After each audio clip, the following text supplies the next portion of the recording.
Bonjour à tous et bienvenue dans notre podcast Fondation. Je suis Maxime Claval, le fondateur d'Enercool. On développe des peintures thermiques et écologiques qui améliorent le confort d'été et d'hiver.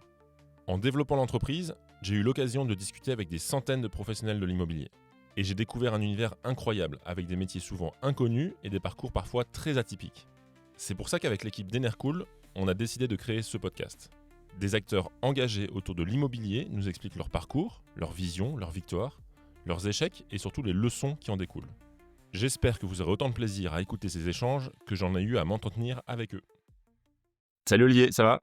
Salut Maxime, bien et toi? Ça va, la forme. Bon, merci d'accepter mon invitation à participer. On a eu plusieurs reports de l'enregistrement pour des causes d'enfants, pour des causes de business aussi de mon côté. On avait une réponse à un appel d'offres assez important à faire. Mais ça y est, on y arrive. Enfin. Enfin, tu es à Copenhague, si je dis pas de Ouais, c'est bêtises? ça, ouais. Très Exactement. bien. Le Danemark, en plein centre, de l'actualité, actuellement? Ouais, c'est pas faux avec le enfin plutôt le Groenland d'ailleurs, mais bien sûr Ouais, fait ouais. partie du Danemark, mais ouais et puis il fait bien froid là aussi ici, donc j'avais un peu de retard pour l'enregistrement, je faisais du vélo, j'étais en retard, donc il fait bien froid, mais ici on adore le vélo, donc voilà, tout se joint. Trop bien. Je démarre, par une hypothèse, enfin une hypothèse, une parenthèse pardon, heu, c'est quoi les échos un peu, tu vois, Groenland, Danemark là, quand tu discutais avec des collègues ou un peu avec des gens et ainsi de suite, c'est quoi les sujets, c Ouais, bah, c'est assez consistant de toute façon avec la vue européenne, actuellement. On sait pas trop à quoi on a affaire, il y a beaucoup de nous, on a quand même été éduqués dans un monde, j'ai envie de dire relativement stable, parce qu'il y avait plein de choses qui se passaient quand même, mais relativement stable dans le sens où il y a certaines, institutions qui nous paraissent inviolables et puis on se rend compte maintenant de nos jours qu'en fait, c'est peut-être pas si inviolable que ça. Des choses qui nous paraissaient impensables qui au final le sont peut-être, des interventions militaires et cetera. Donc beaucoup d'inquiétudes sur l'avenir, voilà, faut juste pas perdre, le moral, j'ai envie de dire, mais ouais. mais disons pas des échos fondamentalement différents ou orthogonaux de ce qu'on entend d'autres pays européens et du côté français aussi, hein. Yes, OK, ça marche. On va parler avec toi. Toi, tu es le fondateur d'Electricity Maps, si je dis pas de bêtises, hein, je sais pas C'est bien si la moi. boîte si la boîte s'appelle comme ça ou moi j'ai en vue la carte en elle-même, les gens pourront aller voir, d'eux-mêmes. Donc on va parler de tout ça, d'entrepreneuriat, de climat, d'énergie pour bien comprendre, ce que vous faites. Est-ce que tu peux commencer déjà par te présenter? Qui es-tu, Olivier? Alors moi, je suis Olivier Corradi, donc je suis, on va peut-être commencer par le parti où je suis franco-danois, donc c'est pour ça que j'habite à Copenhague, j'ai de la famille ici, mais je suis né en France, j'ai passé beaucoup d'années en France jusqu'au lycée où j'ai aussi fait un lycée, international où du coup j'avais le côté danois et le côté danois, devient intéressant parce qu'en fait, je suis parti faire mes études au Danemark où j'ai pas mal baigné dans toutes les problématiques d'énergie. Danemark, il y a maintenant très longtemps, était, un des premiers pays à se lancer tellement dans l'éolien qui fait que le Mmh. système électrique, il est assez unique et le système français est complètement à l'opposé avec un nucléaire, très fort historiquement et cetera. Ça, c'est assez intéressant. Donc j'ai fait mes études au Danemark en mathématiques.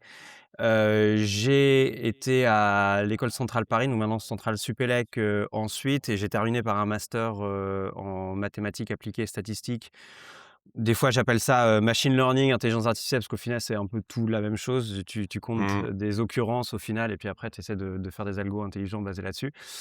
J'étais dans un labo de recherche, à IBM à Zurich où je faisais de la simulation à grande échelle de réseaux électriques pour, un peu étudier comment ces réseaux se comportent avec une très, très forte de un taux très fort, pardon, de pénétration d'énergie renouvelable. J'étais ensuite chez Google où j'ai travaillé sur Google Maps, sur les systèmes anti-spam, travaillé un tout petit peu sur les sujets énergie là-bas aussi et ensuite j'ai rejoint une start-up française, qui s'appelait Snips à l'époque. Donc ça, c'était 2014, si je ne m'abuse. J'ai passé 2 ans là-bas. L'idée, c'était vraiment donc j'étais le premier employé et l'idée, c'était de créer des intelligences artificielles qui soient vraiment utiles au quotidien. Donc on a construit quelque chose qui ressemblait à Google Assistant ou à Siri sur les téléphones portables. Je passe Rappelle-moi vite dessus. Snips. Snips, ça me parle vite fait, mais je me C'était Alors quoi? Snip, alors c'est monté par, quelques fondateurs dont, quelqu'un qui est assez connu qui s'appelle Rand, Indy qui travaillait dans ce domaine-là. L'idée, c'était de faire disparaître, la technologie en faisant des algorithmes et une intelligence artificielle qui puissent vraiment t'aider au quotidien. On avait créé, des algorithmes assez intéressants et des prototypes assez intéressants. Donc par exemple, ce qu'on avait fait sur les téléphones portables, c'est qu'on faisait en sorte de processer absolument tout ce que tu faisais dans ta vie, quotidienne, les endroits où tu vas, on regardait tes emails, les conversations que tu faisais. Alors tout ça était en respect de la vie privée dans le sens où toutes les données restaient sur le téléphone, on n'uploadait jamais rien sur le cloud. Par contre, derrière, ce qu'on arrivait à faire, c'est faire en sorte que, tu débarques dans une nouvelle ville, tu as un rendez-vous à l'autre bout de la ville et ben, on va te dire: «Bah, voici les 3 apps qu'il faut que tu utilises. Si jamais tu veux, louer un vélo, voici combien de temps ça va te prendre, combien de temps ça va te coûter. Si tu veux un taxi, voici comment tu fais. Si tu veux y aller à pied, voici comment tu vas faire» et tout ça complètement automatiquement parce qu'on a compris que, tu avais un rendez-vous avec, Maxime parce que dans les emails, c'était, présent, et donc on avait automatisé tout un tas de choses à partir de OK. là. Et travailler sur les algos c'est intéressant à un moment donné, enfin ça c'est une partie anecdotique que j'aime bien, j'aime bien mentionner parce que on avait réussi à détecter quand tu es dans le métro en souterrain, à quelle station tu es grâce à il y a un baromètre en fait dans les téléphones modernes, il y OK. avait un baromètre et tu pouvais voir, il y avait un changement de pression quand tu passais d'une station de métro à une autre. Donc tu pouvais compter comme ça. En fait, même sans localisation GPS, il y avait pas d'ailleurs de 3G ou de 4G à Paris dans les métros à l'époque. Et donc tu pouvais juste compter en fait les différentiels de pression et puis savoir à quelle station tu étais arrivé et Incroyable. du coup on pouvait dire aux gens, «C'est bon, tu es arrivé à ta destination, rate pas ta sortie» ou ce genre de choses. C'est Donc fou voilà, ça. donc j'ai OK. passé, 2 ans, chez Snips à scaler toute l'équipe technique. On était, 30-35 quand je suis parti. Et après ce moment-là, je me suis dit que je voulais vraiment retourner dans le monde, plus de l'énergie. J'ai creusé tout ce que je pouvais sur le climat. Le climat, c'est toujours un sujet que j'avais un peu en tête, mais j'avais vraiment jamais vraiment creusé le sujet. Donc en 2016, je me suis mis à lire tout ce que je pouvais, les rapports du GIEC, tout ce que tu veux. Je pense qu'on est tous un peu passés à un moment donné par la case, Jean-Marc Jancovici, regarder ses cours aux Mmh. mines et cetera. Donc j'ai fait un peu tout ça et je suis tombé sur une problématique que je connaissais un petit peu, qui était quand même l'intégration des systèmes éoliens, dans le réseau électrique. Et je suis tombé sur quelques articles au Danemark qui m'ont interpellé parce qu'ils disaient: «Voilà, le Danemark, a réussi à tourner, 100 sur du renouvelable, hier». Et je me disais: «Mais, OK, ça c'était peut-être hier, mais c'était quand hier? À quel moment? Aujourd'hui, est-ce que c'est encore le cas? Est-ce qu'on est à 90 ou est-ce qu'on est à 10 parce qu'il y a plus de vent?» Enfin bon bref. Et j'ai commencé à faire cette visualisation de données, qui était l'Electricity Maps embryonnaire qui montrait sur une carte en fait à quel point est-ce que l'électricité était, renouvelable ou, décarbonée. Et donc c'est un projet que j'ai commencé, qui a ensuite, grandi parce qu'il était open source et du coup, j'ai eu plein de contributeurs qui ont commencé à m'aider à cartographier, enfin à récupérer les sources de données sur d'autres pays. Au début, j'avais que certains pays, je crois que j'avais la France, l'Allemagne et le Danemark, quelque chose comme ça, pas plus. OK. Et donc petit à petit, Electricity Maps a grossi en tant que projet et ensuite j'ai décidé d'incuber, ce projet au sein d'une structure que j'ai appelée, Tomorrow. Et l'idée, OK. l'ambition avec Tomorrow, c'était de faire une sorte de Google, du changement climatique, donc de dire, est-ce qu'on peut organiser l'information du l'information climatique du monde entier pour faire en sorte que toute entreprise ou tout individu qui a envie de comprendre quelle est l'empreinte carbone de X, de n'importe quelle action qui est faite, puisse en fait le comprendre de manière très intuitive. Et Electricity Map, c'est une initiative qui se focalisait sur l'électricité. On a monté d'autres projets à côté, dont un qui était une app qui calculait ton empreinte carbone perso, pas que sur l'électricité. Donc, on réutilisait en fait un peu l'idée de que j'avais développée chez Snips, qui était de dire: «Est-ce qu'on peut regarder tes emails pour comprendre, par exemple, l'étagère IKEA que tu viens d'acheter, tu as bien reçu, une facture dans tes emails?» Bon, bah, automatiquement, on va pouvoir, calculer l'empreinte carbone de ça et donc on avait comme ça une vue assez, holistique de ton empreinte carbone en temps réel qui se mettait à jour dans une app. Donc ça, c'était un autre projet qu'on avait appelé, l'app Tomorrow. Et ensuite, il y avait un troisième projet qui était une déclinaison, façon entreprise de cette technologie. Et donc c'était de la comptabilité carbone complètement automatisée et temps réel pour les entreprises qui s'appelait Bloom.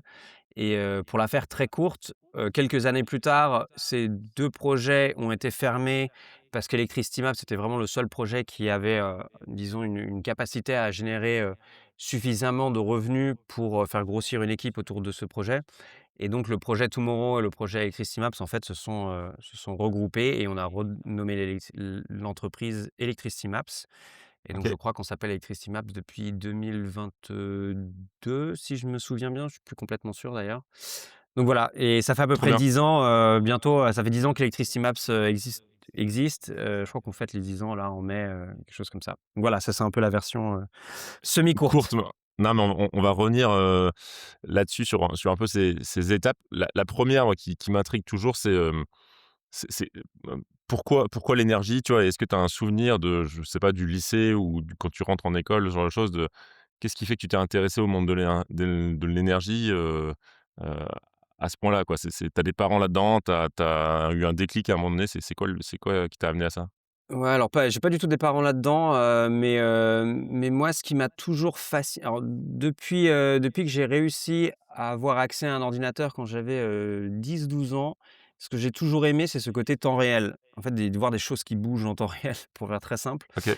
Et l'électricité est intéressante parce que, tu peux pas la stocker et donc tu es obligé de l'utiliser instantanément, et d'ailleurs elle varie, d'un instant à un autre, et le moment où on a décidé d'avoir des systèmes comme l'éolien ou le solaire qui dépendent de la météo, bah, en fait toute la variabilité de la météo en temps réel, d'un seul coup arrive sur le système électrique. Donc moi, il y avait un côté en fait qui est, cette donnée spatio-temporelle, en plus distribuée géographiquement, parce que ce qui se passe en France, c'est pas du tout la même chose que ce qui se passe en Allemagne, par exemple, au même temps donné.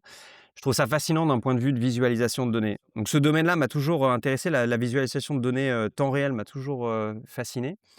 Et après tu as un côté un peu plus systémique, qui s'est rejoint, c'est que quand j'ai creusé le problème du changement climatique, d'ailleurs j'avais écrit tout un article, un guide sur le changement climatique qui existe encore sur mon site web perso quand j'ai fait cette découverte. Les 2 tiers des émissions de gaz à effet de serre, c'est du CO2 qui viennent majoritairement du système, énergétique, pas électrique, mais énergétique. Et sur ce système énergétique, la solution qu'on a, c'est de le décarboner en l'électrifiant, et donc en l'électrifiant, il faut se rappeler qu'il faut que la source d'électricité utilisée pour cette électrification, elle soit décarbonée. Donc on se retrouve quand même dans une situation où le plus gros levier pour régler le changement climatique, c'est l'électrification de l'énergie. Et après, il y a un courant de pensée qui, moi, m'a beaucoup, beaucoup interpellé. C'est de dire qu'au final, l'énergie, c'est une quantification de la transformation qui s'applique dans le monde. Donc à chaque fois qu'on veut, changer ajouter de la valeur dans le monde, qu'on veuille bouger quelque chose, le chauffer, le refroidir, le changer de forme et cetera, il y a de l'énergie qui est invoquée Mmh. dans le processus. Et donc en fait, quand on dit, bah, il y a 80 de la valeur créée dans le monde qui vient de l'énergie et il faut absolument changer ça, on est en train de dire qu'il faut réinventer la manière dont on ajoute de la valeur dans le monde. Donc c'est un sujet fascinant qui est énorme et qui va nous garder occupés pendant très longtemps au final. Donc il y a ce côté, appétence personnelle pour les données, spatio-temporelles qui se mettent à jour en temps réel, et un côté impact absolument vertigineux parce que c'est le plus gros levier pour pour changer la trajectoire du changement climatique. Ouais, et puis, ouais, il y a effectivement ce sujet où plus tu creuses et plus tu en découvres et plus tu as envie d'aller loin, quoi. Effectivement, il y a ce truc un peu vertigineux là-dessus aussi, là-dessus. Si je reprends juste tes études et ton parcours, on peut dire que tu as un profil de mathématicien ou de développeur, là-dessus. Oui. Tu tu tu en tu dev encore aujourd'hui ou quasiment plus? Ouais, pas mal parce que j'aime ça, mais après je fais attention parce que, disons que, quand tu as un fondateur qui continue à travailler sur le code source, en général les équipes produits aiment pas trop ça et puis elles ont raison. Donc je dev, très, très, très, très peu sur, le projet Electricity Maps en lui-même, parce qu'au final maintenant il y a des gens qui connaissent mieux le code que moi, en interne. Par contre, je fais pas mal de projets à côté, où je reste, à jour parce que OK, j'ai toujours aimé créer, et ça, c'est quelque chose que je ne veux jamais perdre. OK, et c'est ma curiosité personnelle, mais ça pourrait intéresser des gens qui écoutent.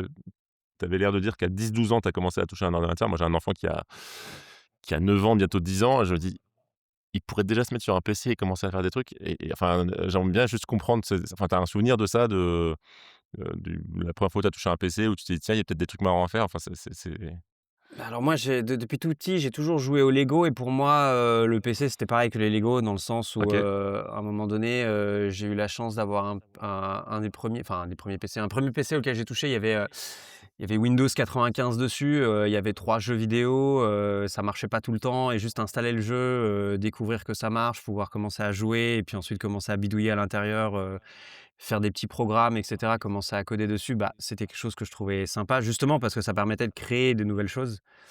Et donc moi, ça a été mon souvenir, mais c'était aussi un monde un peu différent qui était moins connecté, enfin, je sais pas si là, mes enfants, je les mettrais devant un PC tout de suite, en fait. Il y a un peu, on parle d'un monde un peu différent, quoi. C'était comme, démonter une télé et voir ce qui se passe derrière, au final. C'était un peu comme ça que moi, j'avais approché l'informatique à l'époque. Et puis c'était une époque où il y avait pas internet, Pas du 10-12 tout ans, internet. voilà, donc Je me ça rappelle mon n'existait pas. introduction à internet où à un moment donné, mon père m'a dit, «Tiens, regarde, c'est un truc qui s'appelle», je crois que c'était Alta Vista à l'époque ou Lycos, je sais Ouais, plus. Mais il dit: «Il y a une boîte là et tu peux chercher ce que tu veux sur internet». Je dis: «Mais qu'est-ce que je voudrais bien chercher?» Et je sais plus ce que c'était. Je cherchais genre, comment fonctionne le système solaire ou un truc comme ça et puis c'était très décevant parce que tu tombais enfin, tu avais pas vraiment des réponses à tes questions, quoi. Il y avait pas Wikipédia donc ouais, c'était ouais. je comp donc voilà, ça a été intéressant d'avoir, vécu le début d'internet et puis voir où on en est maintenant. C'est on pourrait faire tout un podcast sur ce sujet, d'où va internet, mais après, Et puis on heu, on avait on avait déjà comment ça s'appelait cette espèce d'encyclopédie? C'était pas Encyclopédia ou un truc comme ça? Moi, j'ai un il y avait souvenir d'avoir, Encarta, il me semble, Encarta, voilà, c'est ça, exactement, ouais, puis il y avait c'était Encarta. 4 CD et c'était des CD lourds quasiment, j'ai envie de dire. Ouais, ouais. Je dis: «Mais à quoi bon internet? On a déjà Encarta, il y a déjà tout ce qu'il faut». Bref. Exactement, exactement. OK, trop bien. On va démarrer sur, déjà Electricity Maps, la genèse, les débuts. Comment tu démarres, alors tu vois, si on prend un peu l'angle, entrepreneurial, comment tu démarres ça? Tu es en poste et tu bosses et à côté de ça, le soir, chez toi, tu te dis: «Tiens, il y a un truc à faire» ou à un moment donné, tu as l'idée, tu dis: «OK, je démissionne et j'y vais». Comment ça se met en place? Alors moi, ce qui s'est passé, c'est que, à un moment donné, pour des raisons personnelles, je voulais revenir au Danemark, ma copine à l'époque avait possibilité enfin, avait trouvé un emploi au Danemark aussi, donc on a dit: «Vas-y, on part». Donc j'ai démissionné Snips en me disant: «J'ai une longue liste de choses que j'ai envie de creuser». Intellectuellement, j'avais envie de creuser et de comprendre le climat, l'énergie et puis après, j'avais tout un tas de petits projets à côté que j'avais envie de développer un peu pour augmenter enfin pour devenir un peu meilleur pour moi, côté code et bah, il s'avère qu'un de ces projets-là, c'est devenu, Electricity Maps, mais j'avais pas forcément de concept en me disant: «Je vais monter une entreprise autour de ça». Ce qui était le plus important pour moi, c'était de faire quelque chose d'utile que les gens utilisent. Mmh. Après, je me suis rendu compte par la suite que en réalité, j'aurais pu avoir un objectif peut-être un peu plus, utile qui était de dire: «Faut pas seulement que les gens l'utilisent, il faut aussi que les gens soient prêts à payer pour». Parce qu'on était quand même vraiment en avance avec Electricity Maps et le côté monétisation était vraiment pas évident. Mais bon, donc ce qui s'est passé, c'est que j'ai démissionné, j'avais un tout petit peu d'argent de côté et je faisais du conseil à temps partiel où j'aidais des startups à créer un peu leur prototype au début et l'autre moitié du temps, j'utilisais pour tout mon temps créatif, la longue liste de projets, un peu le creuser, certaines questions, qui me taraudaient, côté énergie, climat et petit à petit, le projet a été, utile dans le sens où je l'ai envoyé à plein de gens. Les gens comprenaient pas trop, ça les intéressait pas trop. Mais par contre, j'ai eu beaucoup de feedback et petit à petit, j'ai itéré sur le produit jusqu'à ce que, à peu près 6 mois après, la carte d'Electricity Maps, les gens la comprennent. Ils comprennent quelles sont les couleurs, ce que voulaient dire les symboles et à un D'ailleurs moment d'ailleurs, donné vas-y, pardon, on peut peut-être, expliquer ce que c'est Electricima parce que c'est vrai qu'on en parle sans il y a peut-être plein de gens qui nous écoutent, ils se disent: «Mais en fait, de quoi il parle?» c'est pas Est-ce que tu faux. peux l'expliquer en 2 mots? Parce que Donc en ce 2 que c'est. mots, Electricity Map, c'est une carte, comme une, map monde où, chaque pays a une couleur et cette couleur représente, en fait, l'empreinte carbone. Donc si jamais on devait utiliser, 1 kWh d'électricité d'un pays, quelle est l'empreinte carbone associée à cette consommation d'un kilowattheure? Donc il y a une partie de cette empreinte qui vient, de la génération locale d'électricité, les centrales nucléaires, hydrauliques, à charbon et cetera. Et il y a une partie qui vient des importations d'électricité des pays voisins et donc il y a des petites flèches sur la carte qui montrent comme ça, à quel point est-ce que, on emprunte de l'électricité, puis à quel point est-ce que cette électricité, elle est, décarbonée ou pas. Parce que des fois, on importe de l'électricité, assez sale des voisins qui rend notre électricité à nous localement, pire, ou l'inverse d'ailleurs. Des fois, on verdit un peu notre électricité. Donc voilà, donc c'est une carte coloriée par, l'empreinte carbone et après en cliquant sur les différents pays, on peut commencer une exploration assez intéressante qui explique, en fait, pourquoi est-ce que l'empreinte carbone, elle est comme ça, d'où vient l'électricité, comment elle est générée et Mmh. voilà.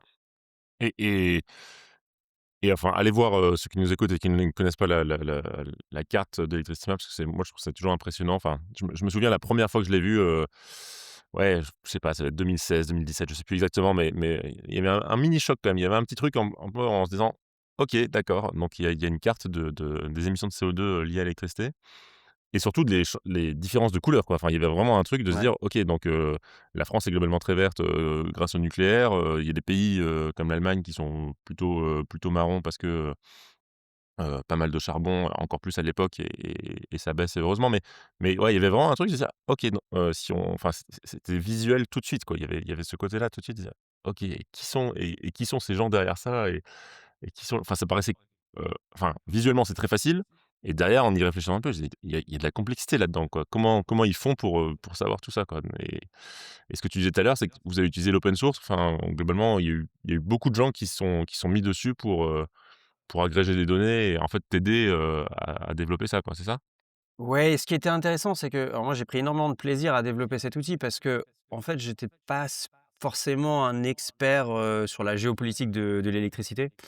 Et donc, ça a été en fait, j'ai utilisé le développement de l'outil comme une manière de m'éduquer aussi sur le sujet et de découvrir. Donc en fait, toute la complexité que tu découvres, que tu mentionnes, c'est pas une complexité que j'avais forcément à l'œil au début en me disant: «Bah, voilà, on va designer un outil, on va prendre cette complexité, on va le rendre simple pour les utilisateurs» et cetera. C'était plutôt, bah, je suis fondamentalement curieux, j'ai envie de creuser et pour creuser, il faut que je puisse regarder ces données dans un outil, qui me permette de comprendre et à chaque fois que j'avais une question, je me disais: «Mais attends, là, est-ce que je pourrais pas juste, créer un peu une partie dans l'outil qui me permettrait de creuser un peu plus? Ou est-ce qu'on pourrait pas colorier les pays de telle manière parce que du coup, on comprendrait telle chose?» Et donc petit à petit, disons l'outil en permettant de répondre à mes questions, j'ai essayé de faire en sorte qu'il réponde aussi aux questions, bah, de quelqu'un d'autre qui suive un peu le même cheminement que moi sur l'outil. Et effectivement, comme tu le dis, un frein majeur, c'était l'intégration de données des autres pays. Donc en fait, sur cette carte du monde, il y avait quand même la majorité des pays qui étaient gris parce qu'on n'avait pas de données sur ces pays-là. Mmh. Et donc je me suis dit: «Je vais jamais réussir tout seul en fait à catégoriser tous les pays, à collecter toutes les données».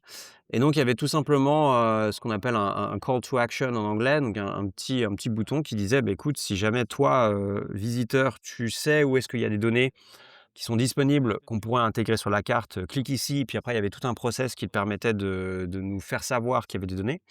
Et après, il y avait un autre bouton qui disait: «Mais en fait, si tu es développeur, que tu as un peu de temps pour nous filer un coup de main, clique ici et on te montre la liste de toutes les données qui ont été identifiées par la communauté, avec un petit guide sur comment les rajouter sur la carte. Et si jamais tu peux coder le petit script Python et puis, nous l'envoyer à travers GitHub», donc ce qu'on appelle une pull request. Et bah, du coup, fais-le, on mettra ton petit avatar, pour te remercier. Et après, il y avait un compte Slack, enfin un channel Slack que tu pouvais rejoindre, où tout le monde discutait, on se filait des coups de main sur comment intégrer ce genre de choses. Et ça a été très actif et c'est une des façons, qui nous a permis très rapidement, en fait, d'avoir une couverture quasi globale, sur Electricity Maps. Ouais, c'est incroyable, ça, c'est la force des communautés, de développeurs, j'ai envie de dire. Il y a ce truc, qui peut paraître parfois incompréhensible dans d'autres, secteurs. Dire: «Attends, il y a plein de gens qui ont bossé, pour toi, gratuitement, sans rien demander en retour, juste pour le plaisir de développer des trucs et creuser Et ça, quoi». Et c'était puis tu même plus que ça, parce que ils le faisaient pour eux dans le sens où, en fait, ils avaient Electricity Maps, ils avaient envie de pouvoir, montrer à leurs amis, même, pousser leur gouvernement à changer. Et ils n'avaient pas forcément les outils et donc, pour eux, réussir à cartographier leur pays, c'était une manière d'avoir un impact, d'un point de vue éducationnel et aussi, quasiment activiste, très, très fort. Et ça a OK. été un très gros driver, en fait. Ah, excellent, à ce point-là. Et tu penses que tu as eu même, je sais pas, est-ce qu'on peut imaginer des pays qui n'ouvraient pas leurs données, sur l'énergie, qui l'ont ouvert, peut-être un peu grâce à toi? Ou est-ce que tu penses qu'il y a eu des sujets de dire, ou en tout cas de la communauté qui a créé des choses comme ça? Alors on sait qu'il y a eu des débats et des pressions assez fortes sur certains gouvernements et sur certains départements ou ministères, pour ouvrir plus de données parce que quand nous on disait: «On est désolé, les données sont pas assez propres, on peut pas les mettre sur Electricity Maps» et cetera, les gens derrière, qui travaillent dans les ministères et cetera, essayaient de pousser. Maintenant je peux pas dire que, disons notre impact a été tel que grâce à nous des données ont été ouvertes. Mais je sais qu'on a été un point de pression ou un argument de plus disons sur la liste de pourquoi est-ce qu'il faut ouvrir les données. Et au point de vue, européen aussi, il y a des plateformes de transparence de données. Il y a une directive européenne sur la transparence des données au niveau de l'électricité. Disons qu'on a été, souvent invités pour amplifier ce point de l'importance de la transparence des données parce que derrière il y a un impact qui peut être là. Il y a de l'éducation, on peut éduquer pas mal de gens sur ce sujet-là et puis il y a des startups qui peuvent, se développer. Nous, on n'aurait jamais pu se développer s'il n'y avait pas eu cette ouverture de données. Mmh, OK. Si on continue un peu la chronologie, donc tu dis, 6 mois, peut-être 1 an pour développer un peu la carte et avoir une couverture, quasi mondiale, hein, là-dessus. D'un point de vue un peu plus business, comment ça se développe et enfin, comment tu gagnes de l'argent avec cette carte? C'est derrière comment ça se passe, ouais? Ouais, alors faut savoir que faut rembobiner un petit peu. On est en 2016, pas grand monde se soucie du climat, très honnêtement. Il y a même pas, Mmh. Greta Thunberg qui existe à ce moment-là, donc il y a vraiment pas de prise de conscience, très, très forte sur le sujet. Cette 1re année sur Electricity Maps, donc ça a pris à peu près 1 an avant que la carte, devienne vraiment virale et qu'il y ait vraiment un socle solide d'utilisateurs qui passent dessus. Et à ce niveau-là, pour moi, l'idée, c'était uniquement de me financer moi-même pour faire en sorte de voir quel est le potentiel derrière le projet, mais il y a aucune, ambition, j'ai envie de dire, monétaire. Et après ça, j'ai un de mes meilleurs amis qui me rejoint et qui me dit: «Mais tu sais, moi, je travaille un peu dans un secteur équivalent. Je sais que ce genre de données pourrait intéresser les cabinets de conseil. Il y a, des think tanks qui font de la recherche, qui sont intéressés par ce genre d'agrégation de données».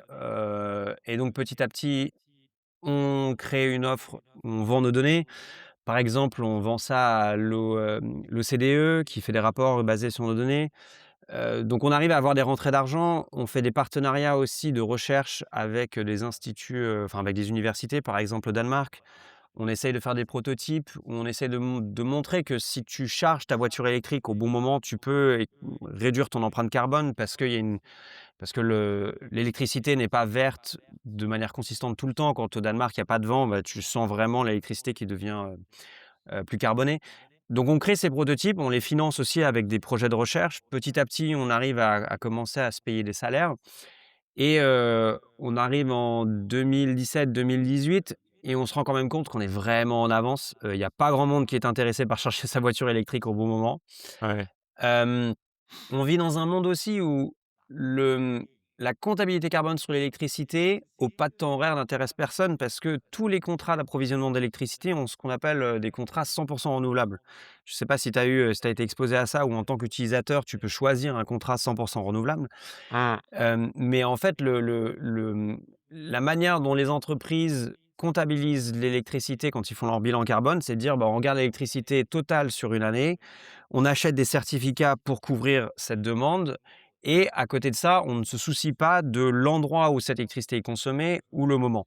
Et maintenant, au passage, 2026, on a le plus grand standard de comptabilité carbone, le Greenhouse Gas Protocol, qui est en train de changer en faveur de ce qu'on appelle le 24/7. Donc c'est une comptabilité carbone, au pas de temps horaire et cetera. Mais bon, ça a quand même pris énormément, énormément de temps et on a travaillé énormément pour pousser dans cette direction-là. Mais donc en Toi 2018, disons, on n'était pas du tout là. Et donc on se rendait compte que, on n'allait pas avoir un marché qui allait grandir. Je me rappelle avoir pitché à des BMW qu'il fallait charger l'électricité au bon moment et puis eux, ils me disaient: «Mais attendez, l'électricité, elle est 100 renouvelable, on l'achète ouais, 100 renouvelable». Et je leur dis: «Bah non, je suis désolé, en pleine journée, c'est pas du tout la même chose». Et donc on se rend ouais. compte que, les standards, en fait, doivent évoluer avant que nous, on puisse, en bénéficier. Toi, ce que tu dis, c'est que la réalité physique, c'est que, une après-midi, en plein soleil, quand, tu as un pays qui a plein de panneaux photovoltaïques, tu as une électricité très verte, mais le soir, sans vent et sans soleil, c'est, les centrales gaz ou charbon qui se mettent en route et donc ouais, sur un espace de 6 heures, en fait, ton électricité que tu consommes réellement, elle a pas du tout la même la même émission de CO2, entre les 2. Et Exactement. j'imagine que ça devait t'énerver un peu, enfin, il doit y avoir un côté un peu frustrant quand tu es dans ton coin et tu dis: «Je détiens la vérité et personne ne me comprend». Il y a un truc un peu, Ah, c'est vrai qu'il y a eu ça et puis c'est pire que ça d'ailleurs au passage parce que, ce que tu peux faire, c'est que tu peux être en Pologne par exemple et tu peux donc payer, majoritairement, avec son électricité majoritairement à base de charbon et tu pouvais acheter de l'électricité géothermique d'Islande qui n'est pas connectée au système européen et dire: «Ben moi je suis polonais et j'ai une centrale j'ai comment dire? Pardon je perds le mot, factory en français? C'est horrible, une je usine? parle plus jamais une usine, voilà merci, c'est ridicule, c'est ridicule. Je parle plus français. Donc j'ai une usine et cette usine, elle fonctionne au géothermique islandais, donc qui est un non-sens absolument, monstrueux Ouais, et donc avec, une sorte d'arrogance à l'époque, je dis: «Non, mais je détiens la vérité physique», comme tu le disais et puis maintenant avec du recul, je me rends compte je comprends un peu mieux comment les choses fonctionnent et donc Pour la faire en 2 mots, tu as 2 manières de faire de la comptabilité sur l'électricité quand tu veux regarder les émissions de carbone. Il y en a une qui est la «réalité physique» entre guillemets, qu'on appelle, location based, qui est de dire, je regarde au nœud auquel je suis connecté, au moment auquel je consomme l'électricité et puis on regarde physiquement ce qui se passe à ce nœud-là. Et ensuite, tu as une autre manière de regarder les choses qui est: je suis les flux financiers et donc en fait, il y a des marchés européens d'électricité et là, l'électricité se mélange et donc tu peux acheter des contrats d'approvisionnement d'électricité et donc si tu suis cette, approche contractuelle, bon, bah, tu tombes sur une autre vérité et donc c'est d'autres, j'ai envie de dire, paradigmes qui t'amènent à d'autres conclusions. Mais si jamais tu Mmh. veux comprendre la vérité physique, bah, effectivement, tu tombes sur une autre conclusion. Mais en tout cas, on était tellement en avance que du coup, on tombait un peu dans des débats comme ça, avec, des entreprises qui, suivent cette comptabilité contractuelle parce qu'elle est plus simple pour elles et à côté de ça, un niveau d'éducation, générale relativement bas sur l'origine physique de l'électricité qui fait que, bah, ça gêne personne que, des grandes entreprises disent: «Beh, nous, on est 100 renouvelable», alors qu'au final, ils utilisent de l'électricité, physiquement, majoritairement à base de charbon. Donc cet écart, Mmh. il est en train de se régler, mais c'était un vrai problème. C'est quoi Hem, juste tu parlais d'un label, en tout cas de loi, de règles qui changent là, le 24/7 là, c'est quoi le Bah, donc il y a ce paradigme, qui est location based, qui veut dire je consomme de l'électricité physiquement à un endroit, donc c'est un peu la réalité physique. Tu as ce qu'on appelle market based à côté, qui est l'origine contractuelle de l'électricité, mais mmh sans restriction spatio-temporelle. Donc tu peux acheter du solaire, 2 jours avant et l'utiliser, 2 jours après, par exemple. Et le 24/7, il prend cette réalité contractuelle et il dit par contre: «Je regarde que les contrats qui peuvent délivrer de l'électricité à un moment donné et à un endroit donné». Et donc il rajoute de la réalité, il fait en fait un compromis entre les 2 mondes, qui est de dire: «On autorise les contrats, par contre on veut une réalité physique qui est la délivrabilité», comme ils appellent ça. et Et c'est donc quoi du ça coup? c'est C'est un label, alors c'est plutôt heu une méthode de comptabilité qu'on appelle, OK. qu'ils appellent granular accounting, qu'ils appellent aussi 24/7 et c'est plutôt des principes et ces principes-là sont adoptés, par exemple sur tout l'addendum qui a été fait sur la directive d'énergie renouvelable sur l'hydrogène qui dit: «Si tu veux pouvoir prouver en 2030 que ton hydrogène, il est effectivement électrolysé avec de l'électricité verte, il va falloir que tu puisses prouver en gros les piliers du 24/7», donc cette délivrabilité par exemple. Et le CBAM qu'on a aussi, donc c'est un acronyme qui représente l'ajustement qu'on a aux frontières quand on importe de l'électricité en dehors de l'Europe. Il y a une taxe qui va s'appliquer et cette taxe, par exemple, elle suit aussi, ces principes de 24/7. Donc voilà, on commence à OK. devenir à aller très technique, mais c'est un Non, non, mais principe qui, c'est à l'époque, en fait, n'avait aucune valeur monétaire et qui maintenant commence à en avoir une. Donc on était vraiment, vraiment en avance. C'est ce que j'essaie de intéressant. dire. Ça marche, OK. Si on reprend la chronologie, ouais, donc tu parlais de 2018-2019, tu encore un peu, dans ton coin, j'ai envie de dire, Ouais, heu complètement. et après l'évolution, comment ça se passe, donc tu encore tout petit, ce que je comprends? C'est un pote à toi qui te rejoint, qui bosse avec toi, c'est ça? Ouais, on est 3 personnes, 2-3 personnes, en fonction qu'il y a les développeurs qui nous aident, et cetera et donc à ce moment-là, on commence à se poser des questions sur, la viabilité financière du projet, tout simplement. Mmh. Et donc on dit: «Bon, bah, il faut qu'on essaye d'autres choses» et donc on commence à lancer d'autres projets que j'avais un peu envisionnés de toute façon, dès le début. Cette application de comptabilité carbone, sur, pas uniquement l'électricité, mais l'entièreté de ta vie. Donc pareil, je vais passer un peu court dessus, mais on passe un peu de temps à la développer, on la lance, on rajoute une composante entreprise aussi dessus. L'hypothèse, c'était de dire, que c'était le moment aussi où Greta, commence à apparaître dans les médias et cetera et on se dit: «Là, il y a une prise de conscience qui commence Mmh. à être réalisée» et en tant qu'employé, je demande des comptes à mon entreprise. Je veux que l'entreprise, fasse un peu sa part pour, mitiger le changement climatique et donc nous, on arrive avec une offre entre les 2 qui est de dire: «Bah, toi, en tant que personne, tu peux calculer ton empreinte carbone. Tu vas sûrement te rendre compte que la majorité de ton empreinte carbone, ça va être tous les avions que tu prends pour le boulot», pour la faire très simple Mmh. et donc va voir ton entreprise, fais en sorte qu'elle, utilise la technologie de Tomorrow pour, comptabiliser leur empreinte carbone, et derrière ensuite acheter aussi, faire de l'offsetting et donc on lance une offre que beaucoup d'autres en fait ont lancé, à peu près au même moment. Mais après, on se rend compte qu'on est, malheureusement sur un domaine où encore une fois, la monétisation est très compliquée. Tout simplement Mmh. parce que les entreprises, ont pas forcément des budgets pour faire ce genre de choses. La pression des employés est très faible et donc à peu près 2021-2022, on se rend compte que bizarrement, Electricity Maps commence à fonctionner très bien. Donc toutes les données qu'on agrège, on a commencé à travailler avec Google, qui était une des premières grosses entreprises à vouloir les données Electricity Maps. Et à ce moment-là, en fait, eux, ils lancent des projets, dont un projet qui est de changer le moment auquel leur data center consomme l'électricité. Donc en fait, cette vision qu'on avait sur les voitures électriques, dire on consomme l'électricité au moment où elle est décarbonée, on arrive à percer chez Google et ils commencent à implémenter ça dans leur data center. Et donc à ce moment-là, on se dit: «Mais c'est intéressant quand même, on a de la traction sur le côté électricité, sur le côté comptabilité carbone, personnel, entreprise, c'est compliqué, il y a beaucoup de gens qui essaient de le faire, les revenus sont très bas». Par contre, nous, on a un client très gros qui nous dit: «On a de l'argent sur la table, si vous nous aidez à faire ça, c'est génial, on y va». Et donc OK. à ce moment-là, on se dit: «Ça allez, on focalise entièrement là-dessus, on y va». Et on se rend compte que l'électricité est probablement un des seuls endroits où optimiser pour un impact climat veut aussi dire optimiser pour une économie une économie financière. Mmh. C'est-à-dire que aider les entreprises à faire un bilan carbone, ça va pas forcément les aider à augmenter leurs profits.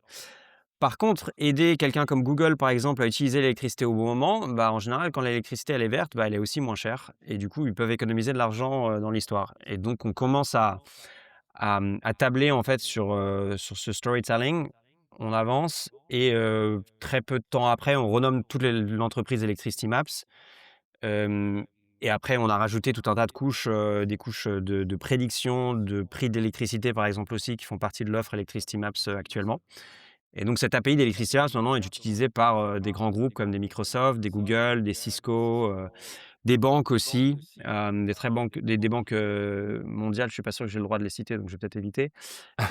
Mais qui aussi essayent de comprendre, en fait, toute l'empreinte carbone de toutes leurs infrastructures IT, dans OK. une optique de décarboner et d'optimiser leurs coûts, tout simplement. OK, excellent.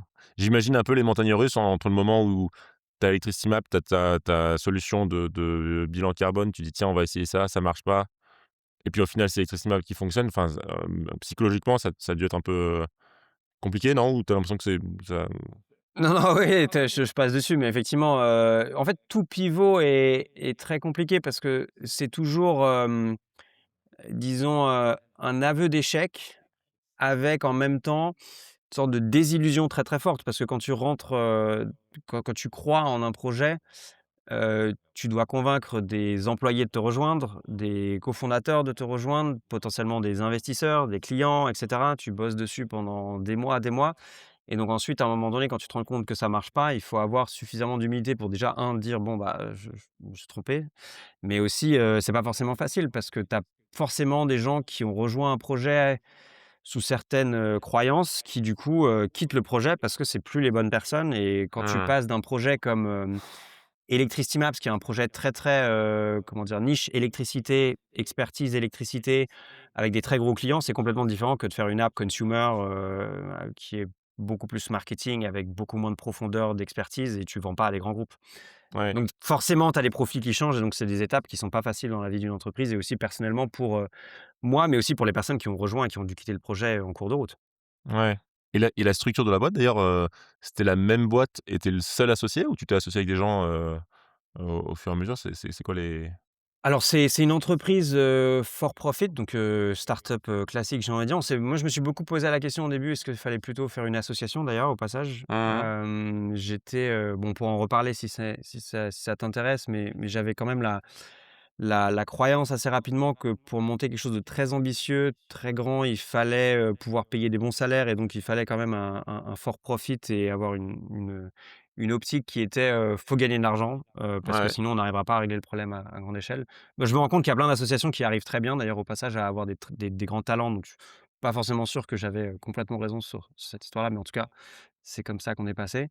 Et donc par exemple, cet ami qui m'a rejoint très, très tôt, a été associé, à Electricity Maps, très tôt. Donc et après il y a et même encore maintenant, tous les employés d'Electricity Maps ont des parts de l'entreprise parce que je pense que c'est absolument critique de, disons d'avoir un stake in the company et d'avoir une sorte de motivation jointe sur le long terme. ouais, OK, canon. Je, Enfin, tu me dis si tu veux en parler ou pas, mais j'ai l'impression que tu as parlé de ton associé au passé, parce qu'il est parti et Ouais, exactement. On a eu pas mal de raisons, en très bon, en très bon terme, de quelqu'un que j'apprécie énormément d'ailleurs au passage. Mais tout simplement, ce qui se passe, c'est qu'on avait aussi, des fois, j'en rigole un petit peu, entre guillemets, historiquement, parce qu'on a décidé de faire les choses de manière tellement différente de tout le monde qu'on s'est quand même rajouté énormément de difficultés. Donc on a voulu faire une boîte remote. Moi, j'étais à Copenhague, lui, il était à Paris. OK. On a voulu travailler dans le changement climatique, qui était quand même extrêmement difficile à monétiser, et rien que ces 2 choses-là, en fait, tout de suite, c'est très compliqué. Donc le moment où, en fait, le projet Electricity Maps, en 2018 est passé sur un projet plutôt consumer, il y avait moins besoin vraiment de la profondeur d'expertise sur le champ électrique, et qu'on a recentré toutes les équipes à Copenhague. C'est le moment, en fait, où mon associé, du coup, Bruno Lajoie, a quitté l'équipe. Mais voilà, c'est quelqu'un que j'apprécie énormément, et sans lui, on n'aurait jamais pu être, là où on est maintenant. Ouais, OK. Ouais. Ouais, donc des étapes quand même un peu rudes, quoi. Enfin, Ah oui, totalement. moi, je vois toujours Electricity Maps, tu vois, de loin, tu vois la carte et tout, c'est beau, il y a une communauté, et ainsi de suite. Tu as toujours un peu cette vision extérieure, tu vois, de dire: «OK, tout est linéaire et ça cartonne», mais non, il y a aussi ces étapes un peu complexes, ouais. OK. Google, heu, comment ils arrivent, enfin, c'est quoi? Ils t'envoient un mail, «Bonjour, et on peut discuter?» Ou toi, tu un historique Google quand même, donc tu avais peut-être des liens avec ça aussi? Comment ça se met en Ouais, place? donc il s'avère que, chez Google, à un moment donné, donc à l'époque, enfin peut-être qu'ils l'ont encore maintenant, mais Google avait ce système où, tu pouvais passer 10 à 20 de ton temps à travailler sur des projets, qui étaient pas directement, alignés avec, ce que tu faisais au quotidien. Mmh. Et donc, moi, à un moment donné, j'écris à des gens, qui travaillaient sur des projets énergie. Je leur dis: «Je peux vous filer un coup de main, je pense qu'il faudrait faire telle et telle chose dans tel domaine». Je peux pas trop raconter ce qu'ils faisaient, mais, à un moment donné, je me retrouve à pitcher devant quelqu'un d'assez haut placé chez Google, et il s'avère que cette seule interaction que j'avais eue quand j'avais pitché un petit peu ma contribution à ce projet-là, a fait que, quelques années après, quand j'ai lancé Electricity Maps, j'ai pu écrire à cette personne-là, et personne m'a jamais répondu, mais à un moment donné, elle m'a dit, j'ai envoyé, quoi, le 4e mail à un moment donné en disant: «Ouais, il faudrait qu'on fasse des trucs avec Google». Cette personne me répond, elle fait: «Ouais, ta carte, c'est sympa. Il y a quelques personnes qui en parlent, vas-y, discutons-en, je suis curieux de savoir ce que tu veux faire».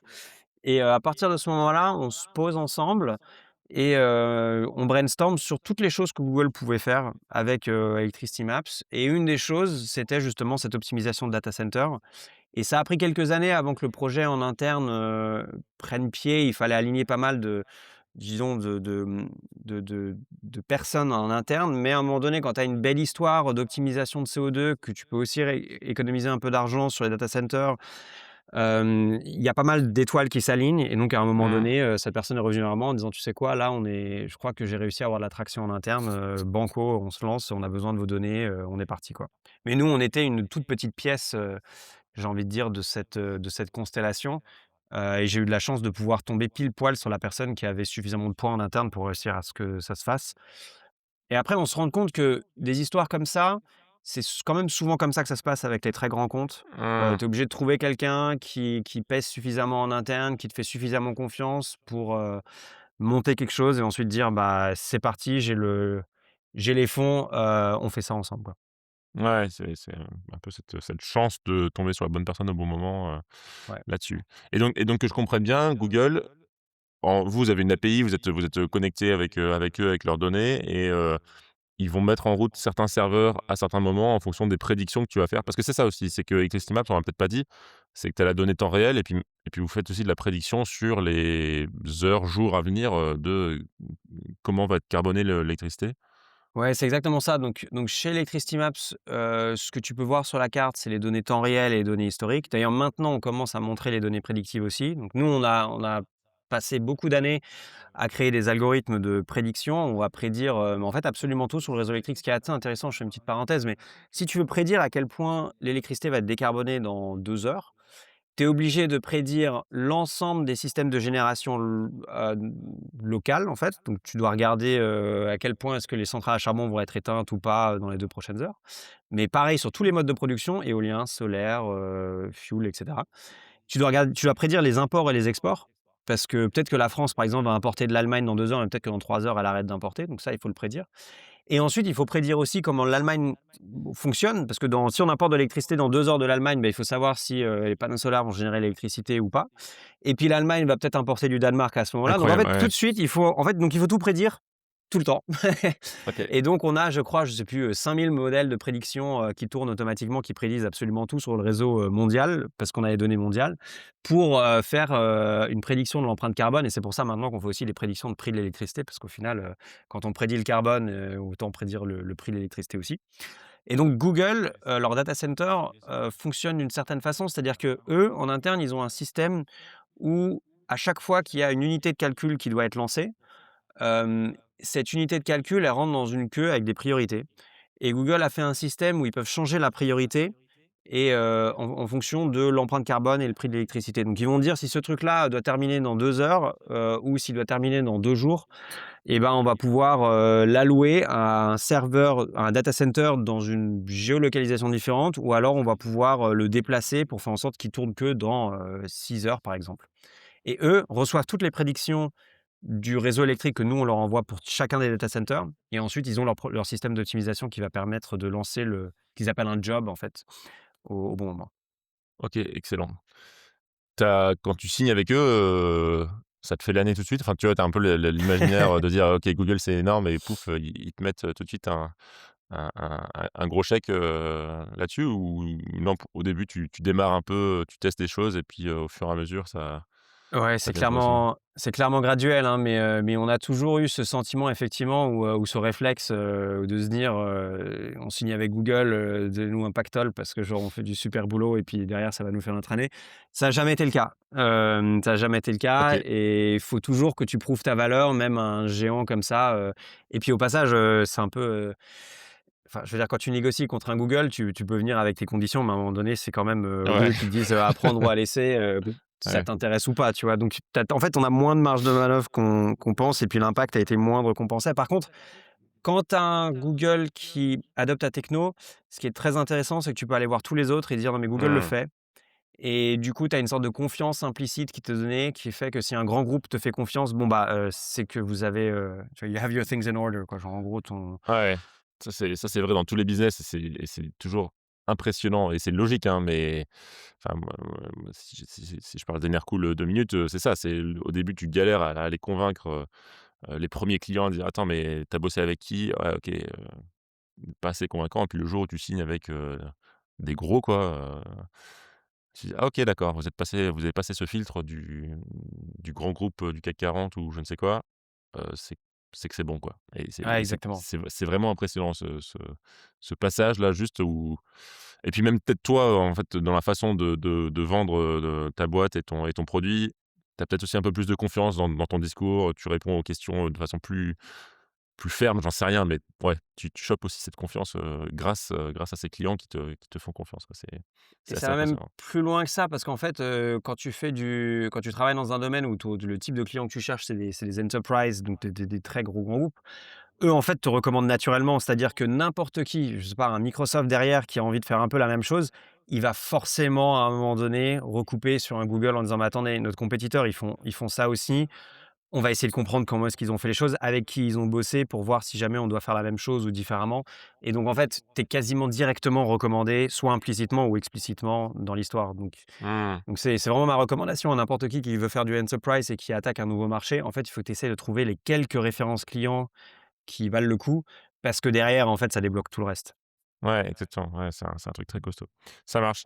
Les autres cas d'usage, de tes clients, c'est quoi, donc il y a ce que je comprends, un exemple comme Google, c'est effectivement optimiser un espèce d'équilibre coût CO2 quoi, là-dessus.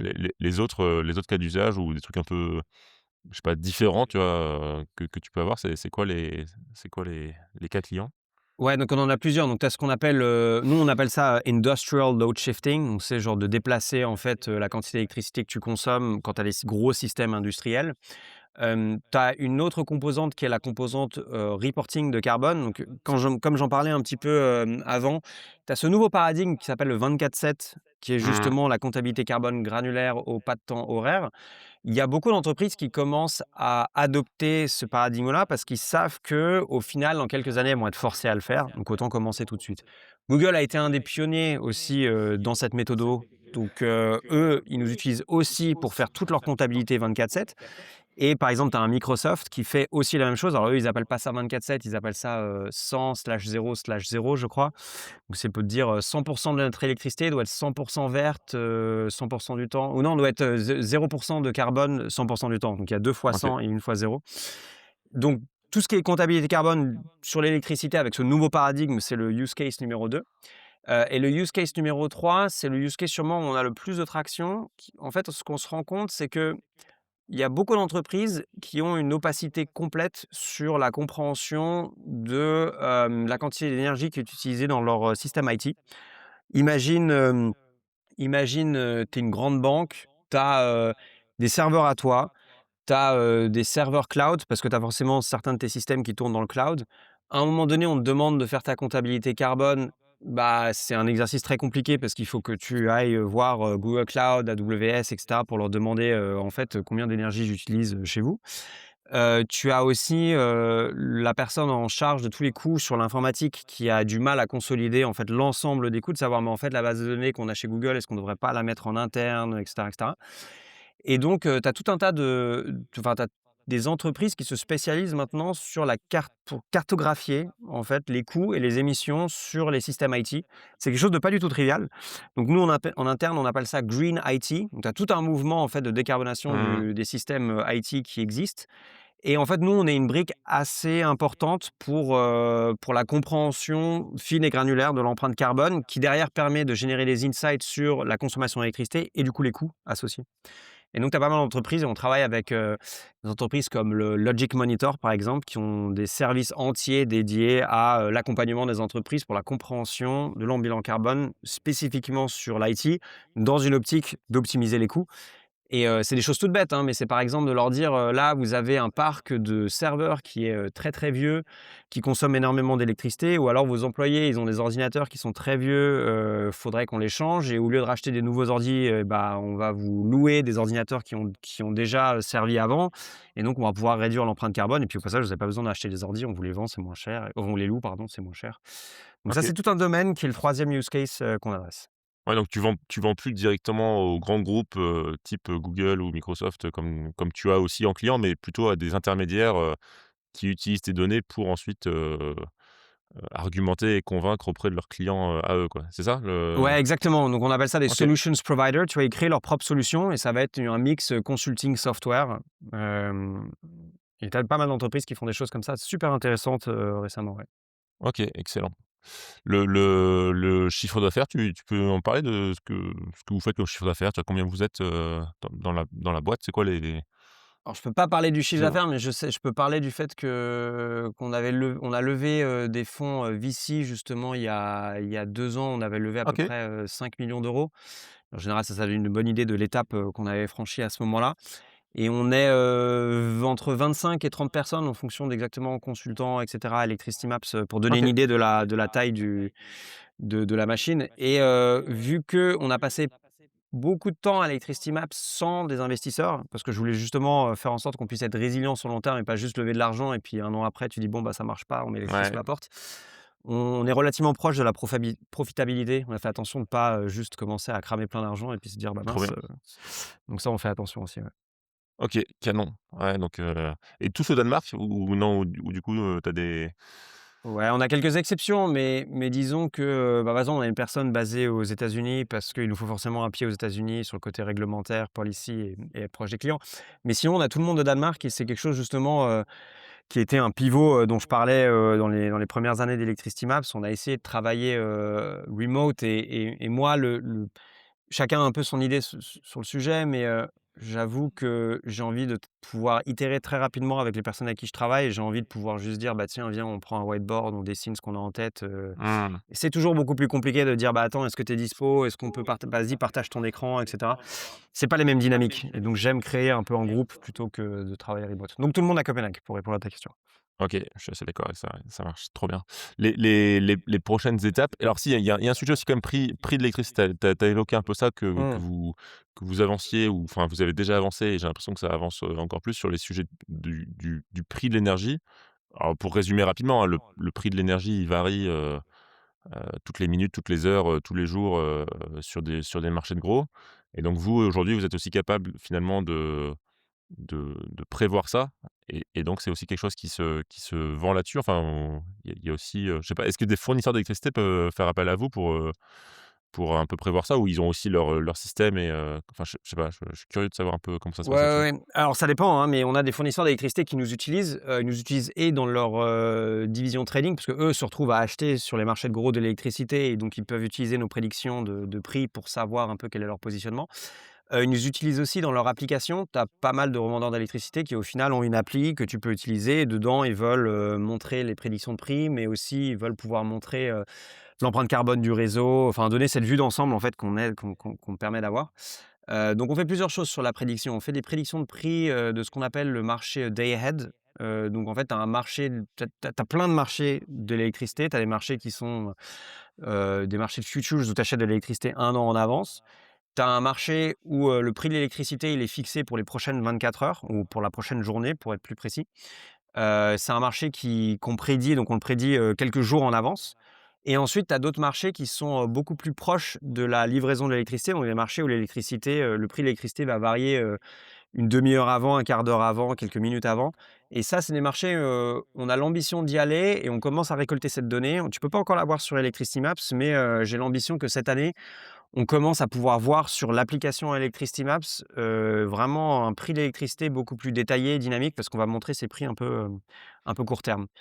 Et puis Et j'imagine que la du coup, tu as un truc, à celui qui a la meilleure prévision, remporte le marché quoi, entre guillemets. Enfin, si tu exactement. arrives à prouver que tu es au plus proche de la réalité, tout le monde va vouloir, bosser avec toi, quoi. Ouais, exactement. Donc on fait partie de certaines compétitions aussi fermées où on peut un peu jauger nos prédictions Ouais. par rapport à d'autres, donc c'est super intéressant, c'est très compétitif et c'est pour ça que je pense qu'on a quelque chose d'intéressant chez Electricity Maps parce qu'en fait on a tellement de données et on a passé tellement de temps à nettoyer ces données parce qu'on n'a pas tellement parlé. Ça paraît un peu simple de dire, bah, on prend les données, on les visualise et puis voilà, c'est fait. Mais ça fait quasiment 10 ans qu'on fait ça et même encore maintenant, on a plein de cas où, les données qui nous arrivent, en fait, il faut les interpréter, elles sont fausses. On nous dit qu'il y a 10 mégawatts d'éolien qui est produit, mais en fait, c'est complètement faux. Donc tout ça, il faut nettoyer de manière, automatique le plus que possible et en fait, quand tu as une base de données quasi mondiale, mise à jour en temps réel, de toute cette donnée très granulaire avec tous les imports et les exports, bah, ça fait qu'en termes de prédiction, on peut se baser sur les informations qui sont quand même relativement intéressantes que tout le monde n'a pas fait l'effort de les nettoyer de la même façon que nous. Est-ce que vous aviez prédit, le blackout, en Espagne? Non, pas du tout. Alors là, on n'est pas du tout là-dessus. Ça ça aurait C'est été l'argument, super massif difficile. de dire: Ah ouais, non, ça «OK, aurait été ah non, non, non. Non, si on avait pu faire ça, la boîte serait à un autre niveau de maturité, j'ai envie de dire.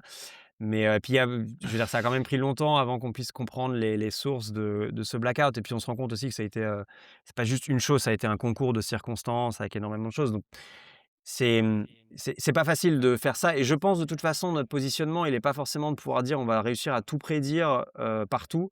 Parce qu'en fait, tu as des experts du système espagnol, par exemple, qui le comprennent, mais alors, je veux dire même si on avait tout l'argent du monde, ils le comprendraient mieux que nous.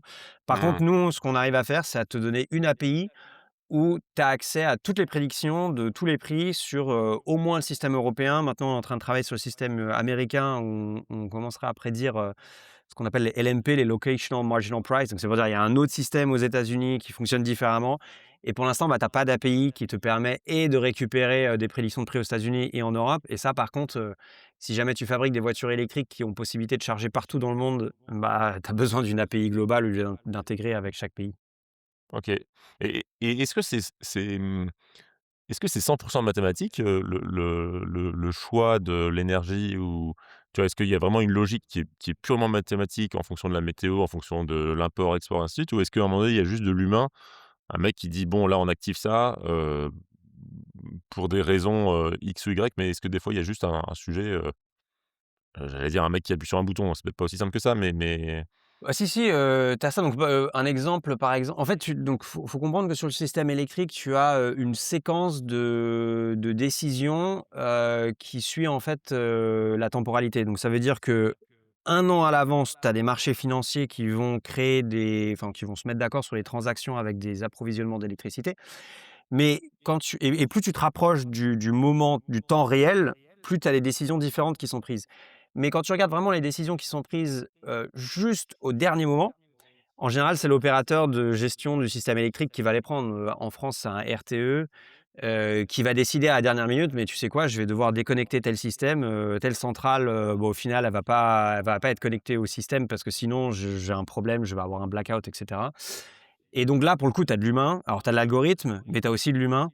Et donc, tu as une sorte de mixture des deux absolument à tout moment. Et même sur les marchés de prix type Day Ahead, là aussi, tu as une forte composante humaine, pardon, parce que tu as des experts qui comprennent mieux le système que n'importe quel système de machine learning a pu comprendre. Et à un moment donné, le système est tellement dynamique, il évolue tellement que les algos qui apprennent sur des données passées peuvent pas forcément, même dans tu vois, dans l'ère du chat GPT et cetera, l'expertise humaine, pour l'instant, on est très, très loin de pouvoir la remplacer. OK, OK, bon, c'est canon, ça marche. C'est quoi les donc les prochaines étapes chez vous? C'est quoi, ce qu'on peut vous souhaiter, pour 2026 là, sur l'année qui suit? Ouais, bah, la grosse étape, c'est que Electricity Maps, en fait, a commencé comme une plateforme de données carbone et maintenant on est en train de s'étendre parce qu'on se rend compte aussi que si on veut décarboner le système, il faut, donner plus que du carbone. Il faut pouvoir donner une Mmh. opportunité aux acteurs de réduire leurs coûts, par exemple. Et donc, il y a plein de choses qu'on est en train de vouloir faire sur Electricity Maps qui nous positionnent sur comme cette plateforme de données, électricité et pas que carbone. Par exemple, la maintenance des centrales, c'est quelque chose qu'on a envie de mettre sur Electricity Maps assez rapidement. Il va y avoir les prix de l'électricité. Donc petit à petit, on se diversifie comme ça et donc on espère que Electricity Maps sera pas juste une carte, verte ou marron pour montrer en fait l'empreinte carbone, Mmh. mais pourra te montrer beaucoup plus de choses que ça et ça, c'est un vrai challenge, pour nous et j'espère que cette année, ce sera l'année où on aura réussi à faire de s'étendre en fait et de changer un peu de positionnement. OK, canon. Les maintenances des centrales, c'est quoi? C'est enfin, d'un point de vue business, ça peut intéresser du monde de savoir ça ou c'est, le Ouais, je complètement, hein. Ouais, OK. ouais, non, alors ce qui se passe, c'est que, par exemple, à un moment donné, tu te rappelles-toi, en France, à un moment donné, on avait les problèmes, sur les centrales nucléaires qui fait qu'on avait une partie du parc nucléaire qui fonctionnait de manière réduite. Bon, bah, ça, c'est des données qui sont pas forcément, facilement accessibles et facilement, ouais, donc facilement accessibles. Et donc avoir une cartographie de ça, nous, ça nous permet de 1 de faire des meilleures prédictions, parce que si on sait qu'il y a Ouais. la moitié du parc nucléaire qui fonctionne pas, ça sert à rien de prédire qu'il va fonctionner à 100. Et l'autre partie, c'est, qu'il y a tout un tas d'acteurs, des traders et cetera, qui ont besoin de cette information pour pouvoir, ajuster leur génération, d'électricité en conséquence et les revendeurs d'électricité aussi. Donc en fait, il y a tout un tas d'acteurs qui sont très intéressés par ça. On commence à voir, là, j'ai vu, une info qui avait l'air de dire que IKEA allait se lancer sur de la fourniture d'électricité en Allemagne avec un prix, variable, pour les entreprises, je crois, mais je suis tombé là, aussi en France sur un petit fournisseur qui s'est créé il y a pas très longtemps, j'ai plus le nom, mais Ouais.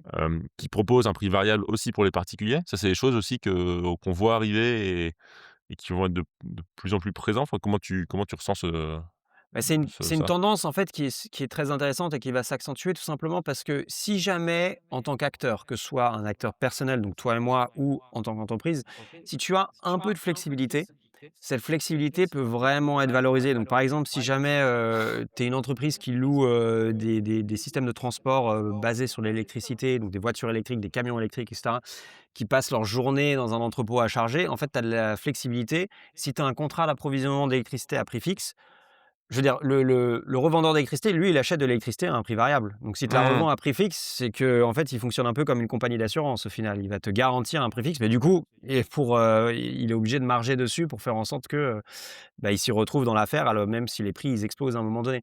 Donc si toi, tu as la flexibilité, tu peux dire: «Bon, bah, écoute, je vais plutôt acheter de l'électricité, qui ressemble au prix du marché de gros» et donc tu peux avoir de l'électricité au moins cher. Donc tous les acteurs qui sont flexibles ont plutôt intérêt en général à passer sur des contrats, variables et plus, de manière générale, on a de l'éolien et du solaire qui arrivent sur le système, plus les prix de l'électricité vont varier et plus, en fait, tu peux économiser de l'argent quand tu consommes au moment où c'est pas cher. Donc, Ouais. faut quand même se rappeler, on a des prix négatifs des fois sur l'électricité, sur les marchés de gros. Ouais, Donc on donc te paye pour utiliser l'électricité, ce qui est, je veux dire, ça montre bien que, on n'a pas encore un niveau de flexibilité sur le système électrique qui est tel que, toute l'électricité au moment où on en a trop parce que l'éolien il souffle, il produit beaucoup, on puisse l'absorber. Donc il y a des vraies plus-values à se faire si jamais tu es flexible. donc tu peux imaginer, je sais pas si ça existe déjà, mais tu peux imaginer une usine qui serait payée à consommer de l'électricité et à produire quoi, globalement. À certains moments Oui, évidemment. exactement, exactement. Alors, pour l'instant, on est quand même sur des cas de niche où au final, c'est plutôt, les systèmes de génération qui vont être coupés, en fait, Mmh. au moment où le prix est négatif. Parce qu'en fait, il faut payer une éolienne pour se déconnecter du système, pour qu'elle arrête de donner son surplus d'électricité et c'est pour ça que tu as un prix négatif. Mais oui, effectivement, tu as aussi des usines qui sont, dans des cas super extrêmes, payées, en fait, pour, ne plus fonctionner et donc ça, c'est des choses qui, en termes de dynamique, vont arriver de plus en plus ou en tout cas où, la valeur à être flexible va augmenter, ça c'est sûr. Ouais, c'est ça et j'imagine en termes de gestion ensuite de boîte, gestion industrielle d'avoir une variabilité de la prod en fonction du prix de l'électricité, ça va demander aussi, pas mal de changements, managérial, enfin de dire: «OK, cet après-midi on bosse pas, par contre ce soir, 18:00-22:00, ou c'est d'ailleurs plutôt l'inverse, j'en sais rien mais Ouais. heu, Dit différemment, il faut on va parce que en fait, la contrainte actuellement de dire, il y a des équipes qui vont venir ou pas à l'usine et cetera, elle est tellement grande et le coût, il est tellement grand qu'en pratique, ça n'arrive pas si souvent que ça. Enfin, mais disons qu'il y a un moment donné où si jamais la variabilité est telle, que ce genre de choses pourrait être envisageable. Donc il y a beaucoup de choses qu'on pourrait faire avant ça. Un exemple typique, c'est, sur tous les systèmes de chauffage, tu as une certaine inertie. En général, mmh, quand tu dois chauffer, même d'un point de vue industriel, quand tu dois chauffer de l'eau et cetera, tu peux t'arrêter de la chauffer pendant quelques minutes et la température va pas baisser immédiatement. Donc tu as déjà de la flexibilité au pas de temps des minutes. Donc est-ce que tu peux avoir de la flexibilité au pas de temps d'heures et cetera? La question se pose. ouais, canon. Bon, trop bien, merci, Olivier, j'ai appris plein de trucs, donc j'aime bien quand on fait Top.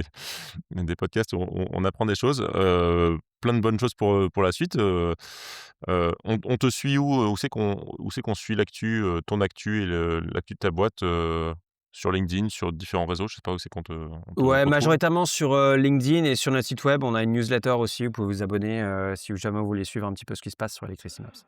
OK, canon et bah, plein de bonnes choses, bon courage pour la suite et puis, au plaisir de suivre, tes actus. Merci beaucoup Olivier. Ouais, merci. Salut, à plus, ciao. Ciao. Magnifique, vous êtes arrivé au bout du podcast. J'espère qu'il vous a plu. Et si c'est le cas, n'hésitez pas à en parler autour de vous. Abonnez-vous, mettez un like, ça nous aide beaucoup. Merci et à bientôt.